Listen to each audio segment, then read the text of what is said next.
பொதுவா ஒரு நட்சத்திரம் உருவாகி அது எவாலுவேட் ஆகுதுன்னா, அது நம்மளுடைய யுனிவர்ஸ்ல பல இடங்கள்ல ஒரே மாரி நடக்கும். இதுதான் யுனிவர்சல் லா.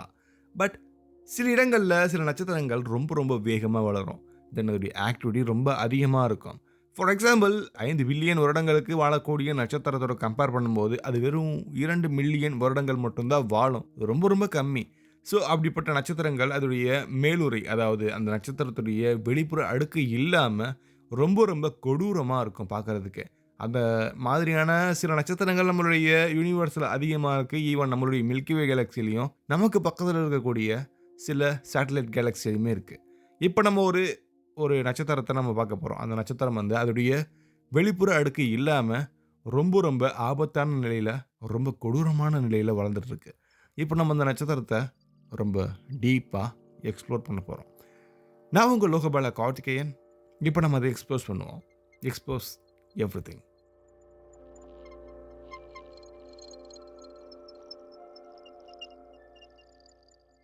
இப்ப நம்ம போகக்கூடிய இடம் R136A1. இது ஒரு தனி நட்சத்திரம் கிடையாது. இது உருவான சூழல், அதோடைய மாஸ், அதோடைய வெளிச்சம், அதோடைய ஆயுள் எல்லாமே ஒண்ணுக்கொண்ணு பிணைந்த ஒரு இயற்பியல் கதைன்னு சொல்லலாம். இந்த நட்சத்திரம் இருக்கக்கூடிய இடம் நம்மளுடைய மில்கி வே கேலக்ஸிய தாண்டி டெரன்டுலா நெபுலா அப்படிங்கிற ஒரு மிகப்பெரிய நட்சத்திரம் உருவாக்கக்கூடிய ஒரு பகுதியில தான் இருக்கு. இந்த நெபுலா லார்ஜ் மேக்னெட்டிக் கிளவுட் அப்படின்ற நம்மளுடைய கேலக்ஸிக்கு பக்கத்துல இருக்கக்கூடிய சேட்டலைட் கேலக்ஸில இருக்கு அப்படிங்கிறது குறிப்பிடத்தக்கது.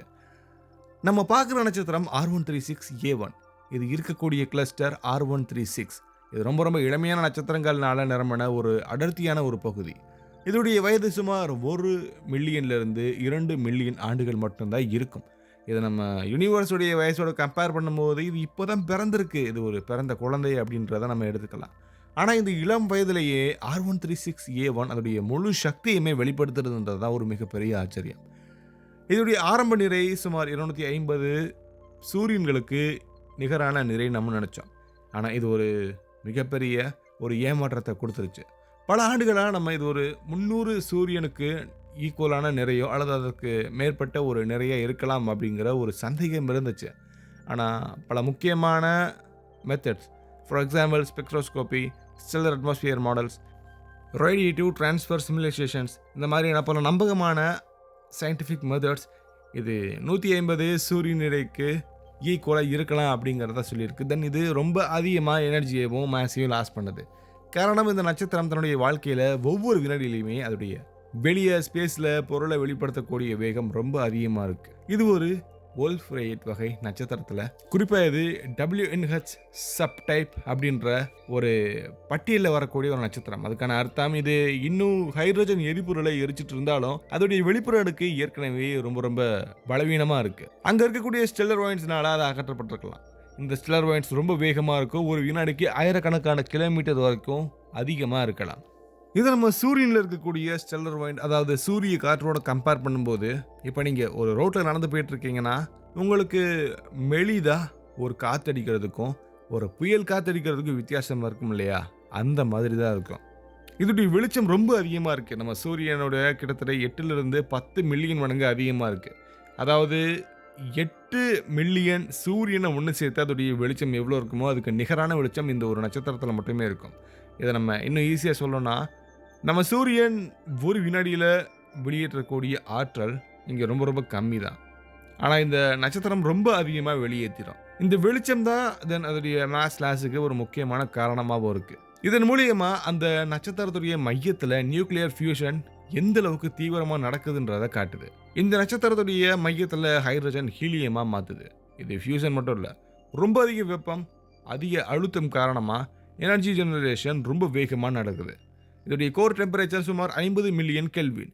நம்ம சூரியனுடைய கோர் டெம்பரேச்சரோட பல மடங்கு அதிகம். ஸோ இதோட வாழ்நாள் ரொம்ப ரொம்ப கம்மியா இருக்குன்றது நம்ம கன்ஃபார்ம் பண்ணிட்டோம். நம்ம சூரியன் சுமார் 10 பில்லியன் ஆண்டுகள் வாழும். ஆனா இந்த நட்சத்திரம் அதிகபட்சமா 2லிருந்து 3 மில்லியன் வருடம் மட்டும்தான் வாழும். இது நம்ம பிசிக்ஸ் உடைய எழுதப்படாத ஒரு உண்மைன்னு சொல்லலாம். அதிக மாஸ், அதிக அழுத்தம், அதிக வெப்பம் இன்டைரக்டா அந்த நட்சத்திரத்துல ஃபியூஷன் ரொம்ப அதிகமா இருக்குன்றத காட்டும். அதனால இதோடைய ஆயுள் ரொம்ப கம்மியா இருக்கும். இந்த நட்சத்திரம் தனியே வளர்ந்துச்சா அல்லது பல நட்சத்திரங்களோட சேர்ந்து மோதி உருவாச்சா அப்படின்ற ஒரு கேள்வி இன்னும் இருக்கு.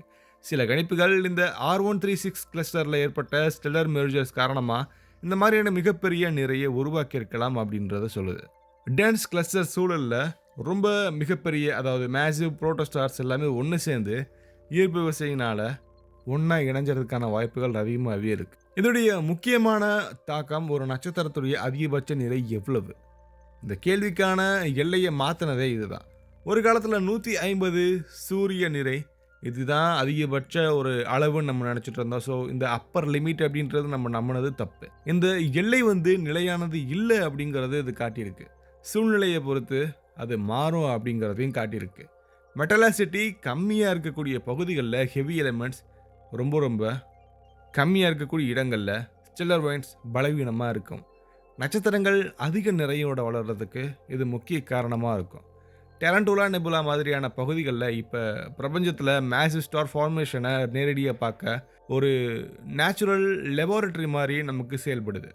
இங்கே உருவாக்கக்கூடிய நட்சத்திரங்கள் ஆரம்பகால பிரபஞ்சத்தில் இருந்த ஃபர்ஸ்ட் ஜெனரேஷன் நட்சத்திரத்தை புரிஞ்சுக்கிறதுக்கான ஒரு முக்கிய ஒரு திறவுகோலாக இருக்குது. ஸோ ஒரு நாள் இதோடைய கோர் கொலாப் சூப்பர்னோவா ரொம்ப பெருசாக இருக்க முடியும், அல்லது அதோடைய மேஸ் போதுமான அளவில் இருந்துச்சுன்னா பேர் இன்ஸ்டபிலிட்டி சூப்பர்னோவா மாதிரியான ரொம்ப ரேரான நிகழ்வுகள் நடக்கலாம். இன்னும் சில கணிப்புகள் இது நேரடியாக ஒரு பிளாக் ஹோலாக கூட மாறக்கூடும் அப்படிங்கிறத நம்புது.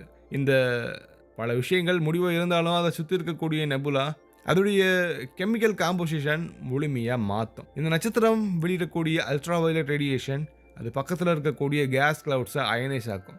புதிய நட்சத்திரங்கள் உருவாக்கத்தை இதை தூண்டும் அல்லது தடுக்கக்கூட செய்யலாம். அதனால் R136A1 அப்படின்றது ஒரு தனி பொருள் அப்படின்றத நம்ம எடுத்துக்கக்கூடாது. அது தன்னோட சூழலில் வளர்ச்சியை வழிநடத்தக்கூடிய ஒரு முக்கியமான ஒரு இயற்பியல் சக்தியாக கூட மாறலாம். ஸோ இதை நம்ம பார்க்கும்போது நம்ம சூரியன் ரொம்ப சின்னதாக இருக்கலாம், ஆனால் அறிவியல் ரீதியாக சயின்டிஃபிக்காக அது ஒரு அளவுடைய போட்டி இல்லை. இது ஒரு இயற்கையுடைய விதி எவ்வளோ தூரம் வரைக்கும் போகும் அப்படிங்கிறத நமக்கு காட்டுது. இந்த நட்சத்திரம் பிரபஞ்சம் தன்னுடைய எல்லைக்கு எங்கே வரைக்கும் போக முடியும் அப்படிங்கிறத நமக்கு ரொம்ப அழகாக காட்டுது. ஒரு நட்சத்திரம் தன்னுடைய வெளிப்புற அடுக்கை எடுத்துட்டு அதோடைய உள்பகுதி வெளியே தெரிகிற மாதிரியான ரொம்ப ரொம்ப இயல்பில்லாத நிலையில் இருக்கிறத காட்டுது. ஸோ இந்த யூனிவர்ஸில் ஒவ்வொரு நட்சத்திரமும் ஒரு லெசன் மாதிரி. R136A1 அப்படிங்கிறது அதிகபட்சம் அப்படிங்கிறது ஒரு தற்காலிகம் அப்படிங்கிறத நம்ம எடுத்துக்கணும். இப்போ நம்ம பார்க்குற இந்த லிமிட்ஸ் நாளைக்கு மறுபடியும் மாறுபடலாம். இது அறிவியலுடைய எழுதப்படாத விதின்றது குறிப்பிடத்தக்கது. இந்த ஸ்பேஸ் மிஷன் உங்களுக்கு ரொம்ப யூஸ்ஃபுல்லாக இருக்கும்னு நினைக்கிறேன். இது மாதிரியான பல டீப் ஸ்பேஸ் ட்ராவலுக்கு என் கூட சேர்ந்து நீங்கள் ட்ராவல் பண்ணுறதுக்கு மறக்காமல் நீங்கள் ஃபாலோ பண்ணுங்கள், சப்ஸ்கிரைப் பண்ணுங்கள், பெல் ஐகானை கிளிக் பண்ணுங்கள். உங்களுடைய கருத்து எனக்கு கீழே கமெண்ட்ல சொல்லுங்கள். நான் அடிக்கடி சொல்கிற ஒரு வார்த்தை, நம்ம வானத்தில் பார்க்குற ஒவ்வொரு புள்ளிகளும் கண்டிப்பாக என்னுடைய சேனலை நான் கொண்டு வரதுக்கு ட்ரை பண்ணுறேன். அதுக்கு உறுதுணையாக இருக்கிறதுக்கு நீங்கள் ஃபாலோ பண்ணணும். அடுத்து ஒரு வினோதமான விண்வெளி பயணத்தில் கண்டிப்பாக நம்ம சேர்ந்து பயணிக்கலாம். பாய்.